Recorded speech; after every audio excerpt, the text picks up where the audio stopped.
आता एक मोठी बातमी आहे। शिवसेना आमदार भरत गोगावलेंनी धक्कादायक विधान केलं आहे। राष्ट्रवादीला महायुतीत घ्यायची गरज नव्हती असं गोगावलेंनी म्हटलेलं आहे। भाजप शिवसेनेचं व्यवस्थित चालू होतं, महायुतीत राष्ट्रवादी आल्यामुळे महाअसंतोष निर्माण झाला, अशा प्रकारचं एक वादग्रस्त आणि मोठं वक्तव्य आता त्यांनी केलेलं आहे।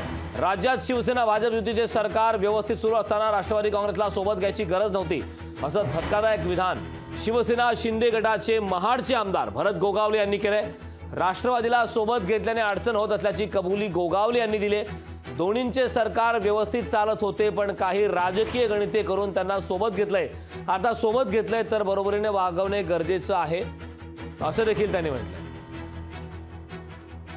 दोन्हींचं सरकार व्यवस्थित चाललेलं होतं, सगळं आहे, परंतु काही राजकीय घडामोडींची गणितं करावी लागतात। ती गणितं करून त्यांना आपल्यासोबत घेतलेलं आहे। आता घेतलंय तर त्यांनाही आपल्याबरोबर त्याच हिसाबाने वागवणं चालवणं क्रमप्राप्त आहे असं मला वाटतंय। एकतर पहिलं घ्यायला नाही पाहिजे होतं, हा तुमचा मुद्दा बरोबर आहे, पण आता जर घेतलंय तर मग आता आपल्याला बरोबर घेऊन चालणं पण गरजेचं आहे।